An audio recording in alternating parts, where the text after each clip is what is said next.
La OTAN se rinde. ¿Qué puede ceder Rusia? Bueno, vamos a ver. Nos dice David Alfonso Rivera, ¿hasta qué punto crees que los rusos están dispuestos a negociar con Estados Unidos respecto al conflicto en Ucrania y respecto a su relación con China y con el resto del mundo?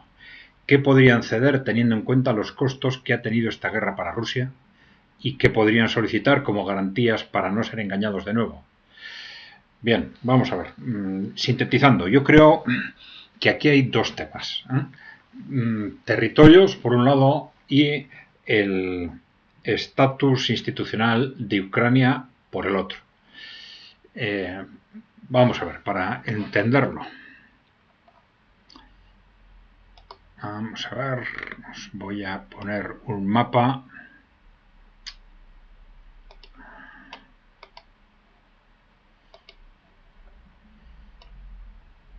Sí. Bueno, ahí tenéis, bueno, lo que algunos llaman, lo que se ha llamado en Novorrusia, ¿no? Novorrusia, que es esa parte de Ucrania que sería, bueno, más o menos, pues el doble de lo que en este momento está ocupado por Rusia, ¿no?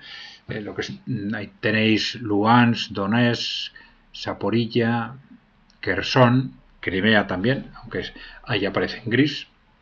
Y luego, bueno, lo que puede ser una expectativa, digamos, razonable de exigencia de territorios por parte de Rusia, ¿no? Que serían las regiones anexas, ¿no? De Kharkiv, de Dnipropetrovsk, ya sabéis que están ahora muy cerca de esta región, a 4 kilómetros, ¿no? Nikolaev y Odessa. Se suele decir que lo realmente estratégico para Rusia es fundamentalmente Odessa, es decir, este acceso al Mar Negro, ¿no? Y que esa sí sería una clave territorial, pues si se quiere, básica para Rusia. Esto no son todos los territorios, digamos, de habla rusa, ¿no? Pero son los territorios en los que, digamos, el habla rusa es más importante, la influencia rusa es más importante, y esta podría ser, digamos, una reclamación desde el punto de vista territorial de Rusia. Es decir, que estos territorios se quedasen incorporados a la Federación Rusa, ¿no? Y la otra cuestión es qué pasa con el resto de Ucrania, ¿no? Yo suelo hablar ahí lo importante es el estatus institucional interno, no el externo, porque claro, en el estatus institucional externo se puede pactar lo que sea, que si Ucrania va a entrar o no en la Unión Europea, Ucrania va a entrar o no en la OTAN, vete a saber, la OTAN a lo mejor desaparece, ¿no? Pero claro, todos esos pactos sirven mientras sirven, pero pues, simplemente puede cambiar el gobierno en Estados Unidos o cambiar la situación geopolítica del continente en cualquier momento. Bien, sí, yo había comprometido para 20 años no entrar en la OTAN, pero bueno, no lo cumplo, entro en la OTAN y ya está, ¿no? Y claro, si la situación bélica ahora le permite a Rusia imponer sus condiciones, nadie puede estar seguro de que eso vaya a ser así dentro de 5 o de 10 años, ¿no? Y que se pueda realmente exigir el cumplimiento de lo pactado, ¿no? Por eso yo creo que lo realmente importante no son ese tipo de condiciones. Lo realmente importante es la configuración interna, la configuración institucional interna de Ucrania, de esa Ucrania que nos incorpora a la Federación Rusa, ¿no? Es decir, hace falta probablemente una nueva constitución, una nueva configuración interna que de alguna forma dé la vuelta a lo que Europa y Estados Unidos hicimos con Ucrania a partir del golpe de Estado del Maidán en el 2014. Es decir, asegurar que los gobiernos de Ucrania son rusófobos, ¿no? Y que se convierten en un ariete de la OTAN contra Rusia, ¿no?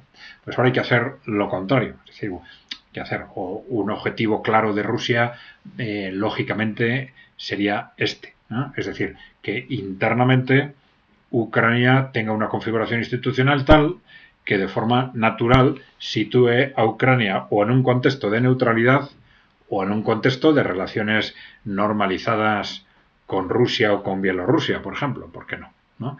Es decir, exactamente igual que Bielorrusia de forma natural tiene unas relaciones intensas con Rusia que bueno, pues que pueden desembocar en una dirección o en otra, pues Ucrania podría situarse en un contexto similar perfectamente, ¿no? Pero esto depende de esa configuración institucional interna, ¿no? Bien, entonces, probablemente más que los territorios es importante esta segunda parte, ¿no? Es desde el punto de vista de ese marco de seguridad estratégica para Rusia, ¿no? Es qué pasa con el futuro institucional de Ucrania a partir de ahora, ¿no? Bien, dentro de los territorios, pues bueno, no sabemos exactamente cuáles pueden ser las pretensiones de Rusia. Pero bueno, lo lógico sería que esas pretensiones lleguen a los territorios que se van a asentar de una forma natural y razonable dentro de Rusia, ¿no? Es decir, donde sus poblaciones, pues bueno, se van a sentir cómodas siendo parte de Rusia, porque hacerse con territorios en los que esas poblaciones no van a estar cómodas dentro de Rusia, pues más que añadir, pues es un problema, ¿no? Es un problema. Entonces, bueno, yo creo que ese lógicamente debería ser el primer criterio.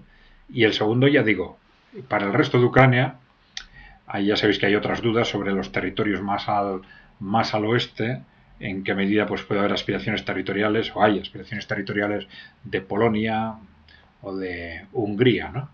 Pero la cuestión fundamental es esta segunda, esa configuración institucional interna que de alguna forma pues dé la vuelta a lo que han sido los últimos 10 años. Bien, pues esta es la cuestión desde mi punto de vista. Vamos a dejarlo aquí. Dejarnos, ya sabéis, preguntas y comentarios. Y no os olvidéis de darle a la tecla de suscribirse si no estáis suscritos. Un saludo.